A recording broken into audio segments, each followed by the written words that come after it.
Boa noite, telespectadores. No Plantão Unimed de novo, voltamos a conversar com a doutora Maria Gilca Nunes Scherer, que é médica ginecologista e obstetra, que hoje vai nos falar sobre um tema de extrema relevância, especialmente entre as mulheres, mas que acontece também com homens, e parece que cada vez mais está acontecendo mais cedo, que é a incontinência urinária, ou seja, a pessoa perde urina. E isso pode ter várias causas, e é com ela que a gente quer conversar então sobre isso. Tudo bom, doutora Maria Gilca? Tudo bem, obrigada pelo convite.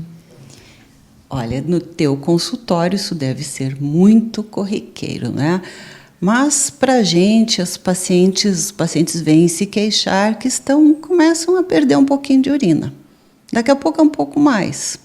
Aí, daqui a pouco começa a ter infecções urinárias também, e de repente elas dizem que tem uma bola, né, que sai ali para fora, né? Então, eu queria que tu falasse para a gente, né, por que isso acontece e se tem solução, né, por que cada vez está acontecendo mais frequentemente e em idades até mais jovens do que se tinha antigamente, não é?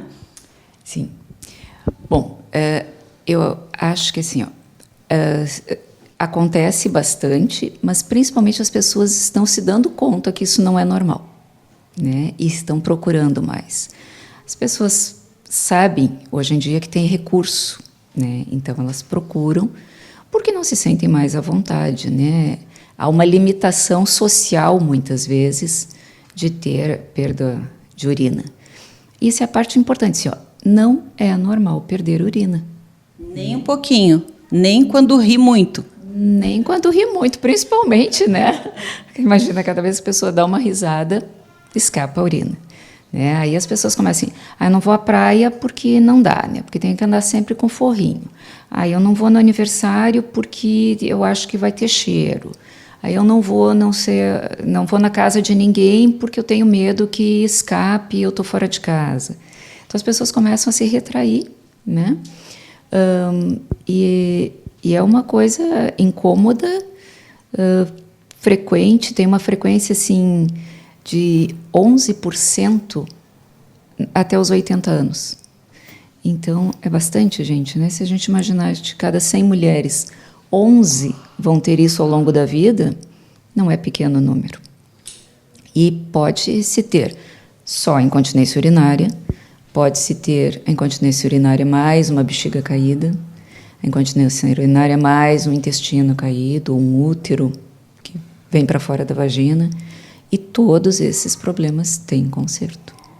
Pois é, aí a gente entra até na questão da incontinência fecal, que eu acho que é um pouquinho mais raro, mas também pode estar acontecendo por ter essa retocele, ou seja, o reto, aquela última parte lá, né, antes do ânus, né, que vem para fora, assim como o útero também, que eu acho que não é tão comum quanto bexiga, mas acontecem, não é?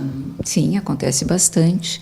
A gente faz parte de uma equipe de cirurgia que a gente opera bastante isso, porque não são muitas equipes que fazem, né? Então, a gente tem tido assim, casos muito frequentes.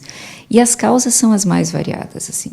Desde uma fragilidade natural dos tecidos, tem pessoas que têm menos colágeno nos seus tecidos, e aí vai ter uma flacidez maior, então propicia isso.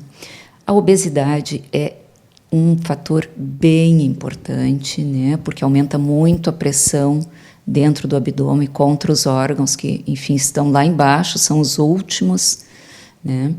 A vagina é um caminho natural, porque é um canal, então fica fácil de empurrar órgãos para dentro dela. A constipação, tosse crônica, fumo, né, o cigarro também, tanto porque diminui o colágeno, quanto porque aumenta a tosse. Né? Não diminui o colágeno só da pele, então, diminui da pele desta região também. Dessa região, das estruturas desta região também. É aquela característica pele de fumante, né? Que é uma pele que precocemente tem mais rugas, é uma pele com menos viço, por conta diminuição das estruturas, né? Também na região do períneo acontece a mesma coisa. E outro fator importante é parto, né? Gravidez já é um fator.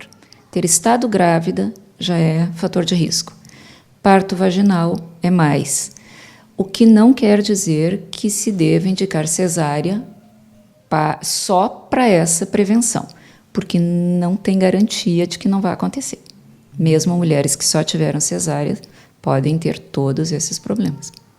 E no caso da gestação, da gravidez e parto normal, que haveria um risco maior, teria assim o que fazer para prevenir que isso acontecesse? Existe alguma maneira para diminuir o risco que tem essa bexiga caída, o útero caído, né, como se diz? Uhum. Bom, uma das coisas é evitar o ganho de peso excessivo, né, porque isso vai piorar a situação. E evitar não só na gravidez, como ao longo da vida, né? Corrigir fatores como constipação intestinal, que hoje é muito frequente, e é muito mais frequente em mulheres do que homens, né? A pessoa faz muita força para evacuar. E aí força esses tecidos. Exercícios, né? A fisioterapia hoje é um grande aliado que se tem, né? É um aliado importante em casos muito leves. Às vezes não precisa nem da cirurgia, a fisioterapia pode nos auxiliar. Existem bons profissionais especializados numa fisioterapia de assoalho pélvico, e isso é um fator importante. O exercício físico como um todo, né, tem mais um benefício aqui também. Então, isso e uma boa assistência obstétrica, né? Um parto bem orientado, né? Os exames e o acompanhamento, exame pré-natal e o acompanhamento bem regular durante a gestação, porque o gineco-obstetra vai controlando também o ganho de peso, enfim, né, dá aquele puxãozinho de orelha às vezes, porque ainda existe essa coisa de eu estou grávida, eu posso comer de tudo, ou eu tenho que comer por 2, né? Se tem trigêmeos, tem que comer por 3.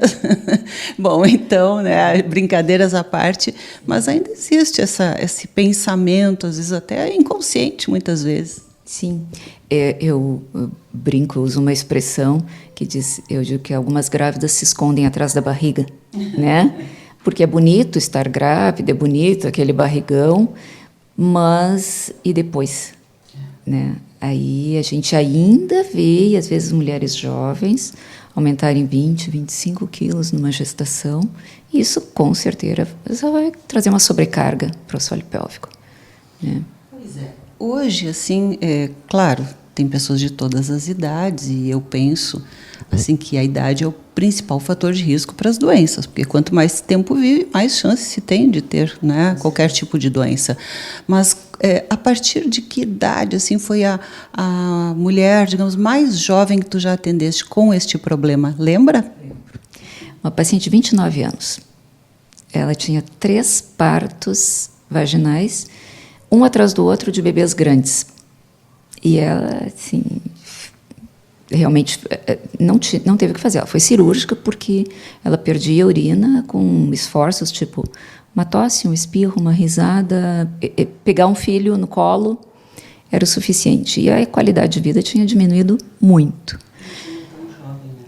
E 2 pacientes da mesma idade, as mais velhas, que eu já operei por conta disso, 89 anos.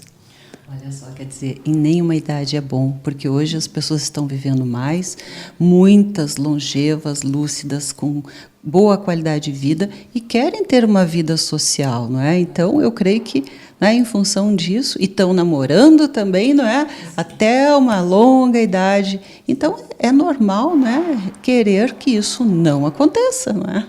Com certeza, né? Imagina assim, uma situação em que o útero cai, é uma situação de desconforto, né? Esteticamente é ruim, elas muitas vezes vão escondendo isso, até vergonha de dizer, né? Isso, mas já operei pacientes com 70 anos que tinham deixado de ter vida sexual porque tinham um prolapso grande e depois de operada retornaram. né? Então, vale a pena a gente avaliar, ver o que dá para fazer. Às vezes não é cirúrgico, né? Às vezes alguns tipos de incontinência urinária, eles são tratados porque não são por esforço, são por urgência, por exemplo. A paciente não chega a tempo. Aquela paciente diz, deu vontade, tem que sair correndo e não chega a tempo ao banheiro. Esse é outro caso. É outro caso. E, às vezes, esses casos nem são cirúrgicos. Esses casos a gente trata com medicação. Né? A gente corrige alguns hábitos. Né? A paciente espera demais. Por exemplo, uma pessoa que já tem uma dificuldade de se mobilizar. Né? Por algum motivo ortopédico, pela questão da idade, enfim, não consegue andar rápido. E ela deixa até o último extremo para ir ao banheiro, ela não vai chegar a tempo. Às vezes a gente precisa reeducar, mostrar que isso não pode, tal, e melhora a qualidade de vida, né? Então, não precisa se assustar que sempre vai ter que ser uma cirurgia. Nem sempre é cirúrgico, tem muita coisa. Muitas vezes o único recurso é a cirurgia. Mas antes disso a gente tem bastante outras coisas para ajudar. Olha, é verdade, não é essa coisa de ficar trabalhando e não poder, às vezes, nem ir no banheiro, larga tudo, vá ao banheiro, né? Mas a cirurgia hoje já está muito mais tranquila, moderna, menos invasiva do que era antigamente, não é? Com certeza. Hoje a ideia é que se possa corrigir basicamente pela vagina todos os problemas, né? As cirurgias têm em torno de 80% de resolução. Eventualmente, alguns casos são muito graves, muito severos e pode haver uma recidiva, quer dizer, pode voltar ao mesmo problema ou corrigiu a bexiga, depois vai ter um problema do intestino, alguma coisa assim. Mas em torno de 80% das vezes se consegue uma resolução numa cirurgia que a paciente interna 1 hora antes. Cirurgia dura em torno de 1h30, 2, e no outro dia, em menos de 24 horas, vai para casa. Então, em questão aí de 24 horas, seu problema pode estar resolvido, né? Então, para que adiar a solução? Consulte seu médico, faça a prevenção. Está com algum probleminha, não está legal, tem desconforto, não tenha medo, né? Procure orientação e vá buscar realmente a sua saúde, a sua qualidade de vida, porque tudo que se trata precocemente tem uma chance muito maior de resolver, né? Quem sabe 100% aí das vezes. Sim. Né? Quando eu falo de 80%, não é que fica 80% bom, é que 80% das pacientes operadas ficam muito bem, ficam sem nenhum problema, né? Entendi. Algumas podem ter uma pequena recidiva, ter que fazer uma reintervenção, normal, porque cada um é diferente, os tecidos são diferentes, ou até um outro órgão, né, como disseste. Depende do dano com que a gente está lidando, depende há quanto tempo, depende da idade, das outras comorbidades que a paciente possa ter. Mas, de qualquer maneira, sempre se tem alguma coisa a oferecer para melhorar a situação da paciente. Isso sempre se consegue fazer alguma coisa. Então, só tem que avaliar, né? Isso aí, olha, uma coisa muito chata, incômoda e tão fácil de resolver. Está aí a dica do Viver Bem de hoje, da nossa Unimed Vale dos Sinos, e especialmente aqui a doutora Maria Gilca Nunes Scherer, que está conosco e a quem queremos agradecer também. Obrigada. Obrigada pela oportunidade. Viver Bem.